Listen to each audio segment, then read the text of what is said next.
first mate and tour guide today, your Captain Amelia, the Wheelhouse Society. Feel free to go say hi to her any point in time during our ride here today. We are a Coast Guard inspected vessel, which requires us to issue a brief safety announcement. The view underneath the blue cushions in the rear and front of the boat. There are fire extinguishers and other safety equipment surrounding throughout the vessel. I would just ask that you please not touch or tamper these once instructed to by either me or the captain. You are free to wander around the boat at your leisure during our ride today. As a pass, please no running or jumping on board the vessel. Then lastly, we are a non-smoking vessel here on the Gulf Coast, which includes use of any vaping or e-cigarette devices. But we do a full bar on board, so feel free to come up at any time for beer, wine, mixed drink, hot beverage, or a snack. Outside, now looking at Mass General Hospital. That's a blue window building right there on the Boston side of the river. Mass General Hospital was founded in 1811, and today it was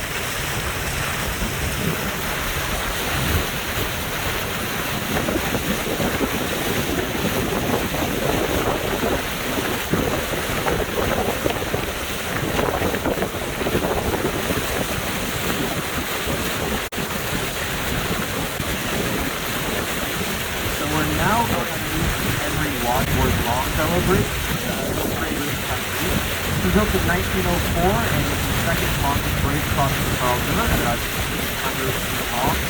Unfortunately, the famous poet Henry Wadsworth Longfellow. Now, we're in this area here on the English side of the river, along the Charles River, white Boston side, so every day you can walk down along the river and cross this very bridge in Boston to live in there.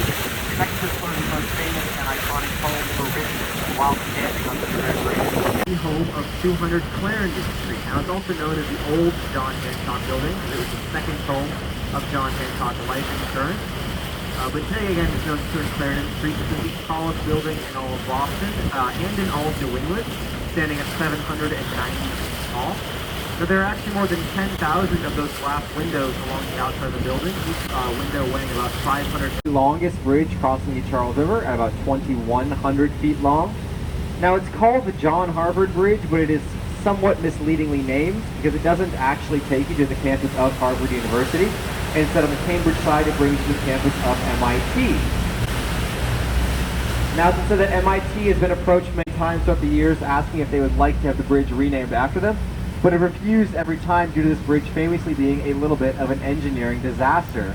You see it was first opened in 1892, but since then it's had to be completely changed their name about a decade later. They changed the sign as well to read Citgo and added that iconic red logo above it there. During the energy crisis of the 1970s, the sign went unlit for about a decade, and at the end of the decade the company decided that it would be cheaper to just tear the sign down than to try and renovate or replace it.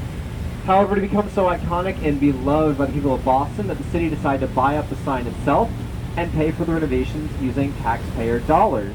To this day, it is still a landmark owned and maintained by the city of Boston. Now, the sign itself is often referred to as the North Star of Boston, but instead of leading you north, it leads you to Fenway Park. Fenway, unfortunately, being the MLB's oldest and smallest ballpark, means we can't quite see it. And our average age drops by about 12 years.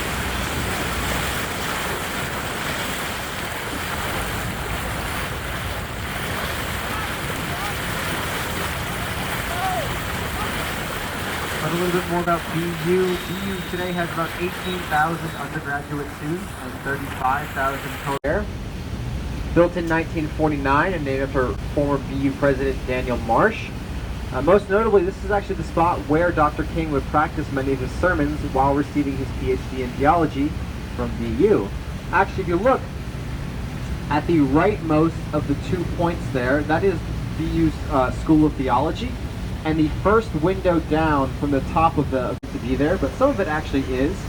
Every year, the night before they have the Charles Boat Race, friends and family members of the competitors will come out and spray paint their team logos or inspirational messages, stuff like that, so that they can read them as they row underneath it here. So as we pass underneath the bridge, off on our left side, we'll see some painted by MIT just a few years ago. And then on the back of that pillar right there, you can now, there's nothing all that special about this Dunkin' Donuts in particular. Dunkin' is very much a mainstay here in Boston. It was founded right here in the area in Quincy in 1965. Now, today, of course, Dunkin' is a worldwide recognized industry interesting fact about rowers here on the Charles River, they all have uniquely painted oars that identify what organization they're from.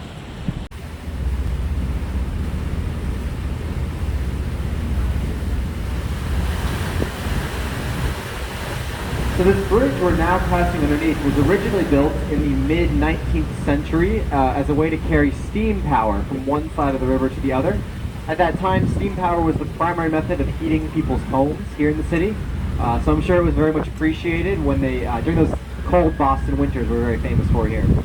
But today the bridge mostly serves as a landmark. It lets us know, here on the river at least, that everything on either side of the river for the rest of our tour until we turn around and make our way back up all belongs to the campus of Harvard University. And now Harvard is, I'll say it, Boston's most exclusive and historic university here in the city.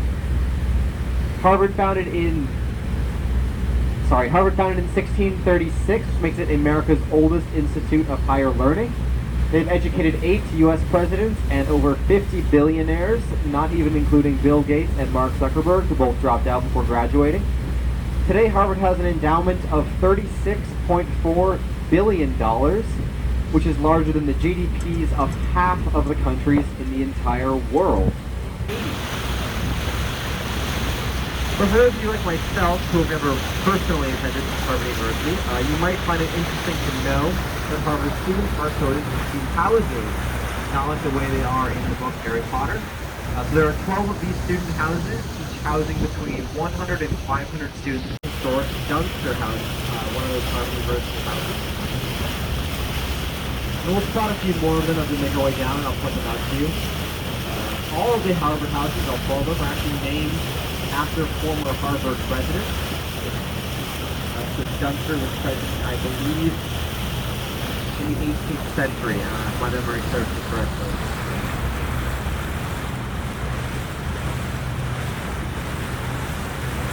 And this is the John W. Weeks Memorial Footbridge we're passing underneath here, built in 1912. It is the only working footbridge crossing the Charles River. It is actually owned and maintained by Harvard University. They first built it as they were starting to expand into Boston after being founded in Cambridge. And then just ahead of us, off the right side, is the emerald green dome on top of it there.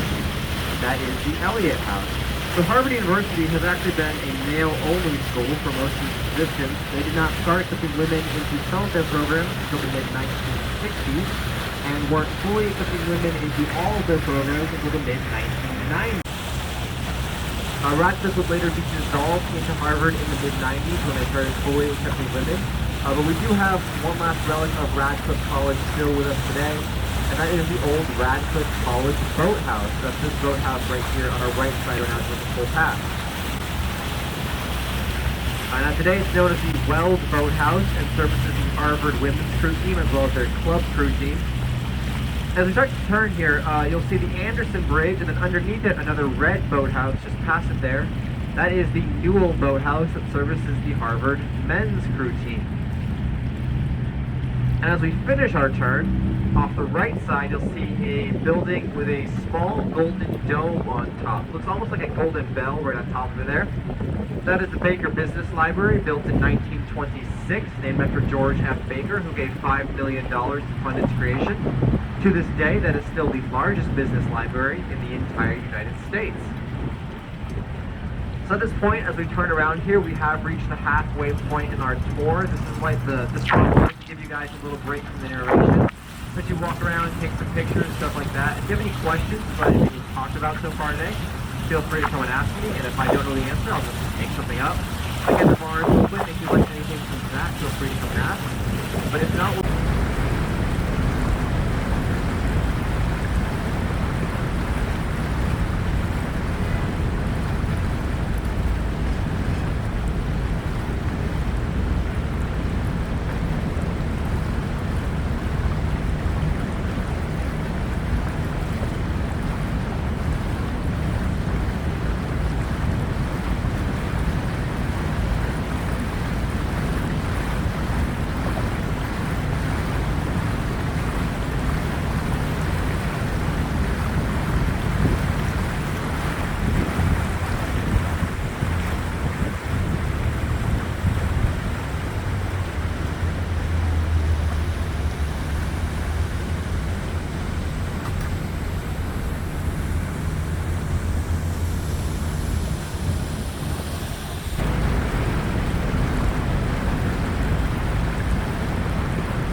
right side, you see the Leonard Jacob Bunker Hill Memorial Bridge.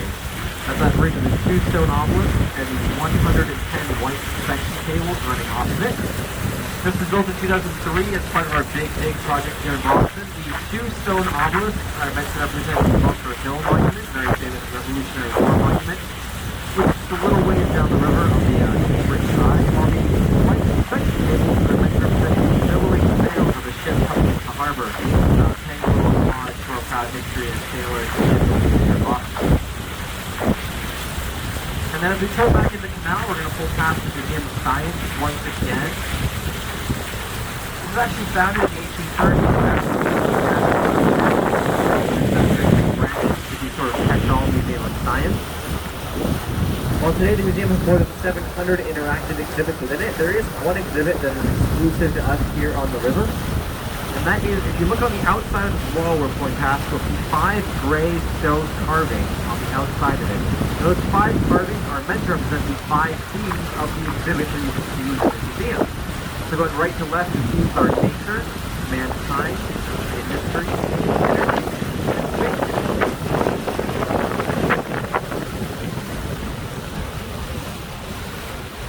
So as we pull back in the canal here, that does unfortunately mean that our time on the Charles River has come to an end. I just want to thank you guys so much for riding with us today. It's all been a pleasure to have on board. Again, we offer these sightseeing tours 4 times a day. These boats are also open to be rented out for private events, charters, parties, corporate things, stuff like that. So if you have any interest in anything like that, feel free to contact our office to set that up. As we pull in here, I'm going to open up the door on the left side and get off through the lines. I would just ask that you not exit the vessel until given the thumbs up from either me or the captain. As we always say here, it's much more fun to spend a day on the Charles than to spend a day in the Charles. Thank you guys for riding with us today. You've all been a pleasure to have on board. We hope to see you all again sometime in the future.